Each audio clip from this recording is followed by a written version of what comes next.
Assalamualaikum warahmatullahi wabarakatuh.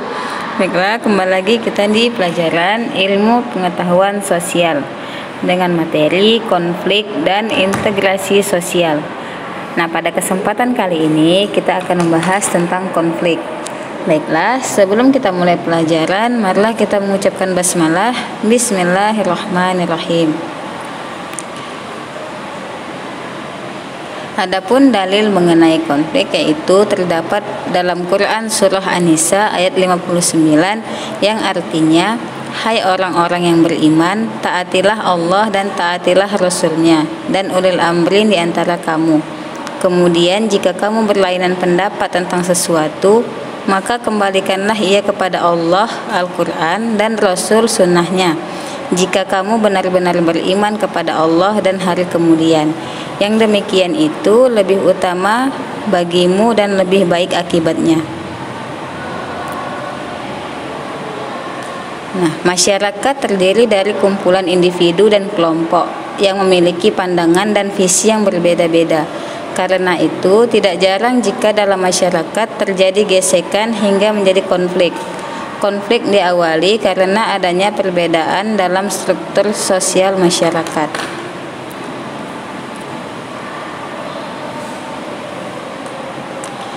Nah, apa itu konflik? Konflik adalah suatu proses sosial antara dua orang atau lebih yang berusaha menyingkirkan pihak lain dengan jalan menghancurkan atau membuatnya tidak berdaya. Suatu konflik atau pertikaian ditandai dengan pertentangan antara dua pihak yang mempunyai perbedaan-perbedaan. Pertentangan juga ditandai dengan keinginan menghancurkan atau menyakiti pihak lawan.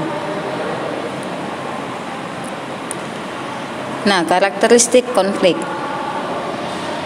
Yang pertama, bersifat inheren atau merupakan bagian yang tak terpisahkan dari kehidupan masyarakat. Yang kedua, tidak selamanya berdampak negatif, melainkan memberi kejelasan apa yang diinginkan dari masing-masing pihak yang bertikai dan dapat menciptakan kesesuaian baru dari masing-masing pihak tersebut. Yang ketiga, potensi perbedaan dapat dikurangi berdasarkan pengetahuan tentang konflik, sehingga setiap pihak berupaya meredam dan menghormati perbedaan yang ada di masyarakat. Yang keempat, dilatar belakangi oleh perbedaan ciri. Yang kelima, dapat menciptakan perubahan. Artinya, konflik yang terjadi menimbulkan perubahan secara fisik maupun tatanan nilai di masyarakat. Nah, yang terakhir, bertentangan dengan integrasi. Konflik dan integrasi saling berkaitan, namun bertentangan. Konflik yang dapat dikendalikan dapat menghasilkan integrasi, namun integrasi yang tidak terjaga dapat menimbulkan konflik. Nah, sekarang kita masuk ke faktor penyebab konflik. Secara umum, hal yang dapat menimbulkan terjadinya konflik adalah sebagai berikut.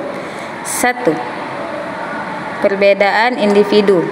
Setiap individu memiliki perbedaan. Perbedaan antar individu dimaksudkan untuk saling mengisi kekurangan masing-masing. Perbedaan tersebut menyangkut perasaan, pendirian, atau ide yang berkaitan dengan harga diri, kebanggaan, dan identitas seseorang.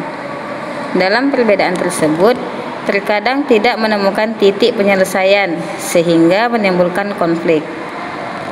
Nah, faktor penyebab konflik yang kedua yaitu perbedaan latar belakang kebudayaan.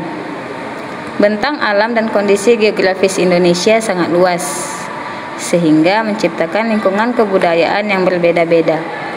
Oleh karena itu, masing-masing kelompok kebudayaan memiliki nilai-nilai dan norma sosial yang berbeda sesuai dengan kebutuhan masyarakat setempat.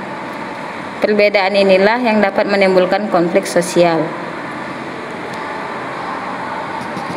Faktor penyebab konflik yang ketiga yaitu perubahan nilai yang cepat. Perubahan nilai-nilai sosial, baik nilai kebenaran, kesopanan, maupun nilai material dari suatu benda dapat mengalami perubahan. Nah, perubahan yang cepat atau mendadak akan menyebabkan konflik sosial. Suatu konflik mempunyai kecenderungan atau kemungkinan untuk mengadakan penyesuaian kembali dengan kebutuhan individu atau kelompok.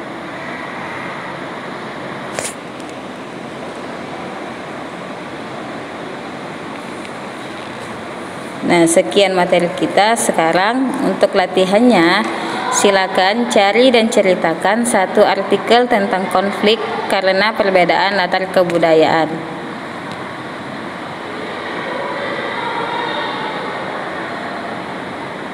Kita tutup materi kita hari ini dengan lafaz hamdalah. Alhamdulillahirabbil alamin.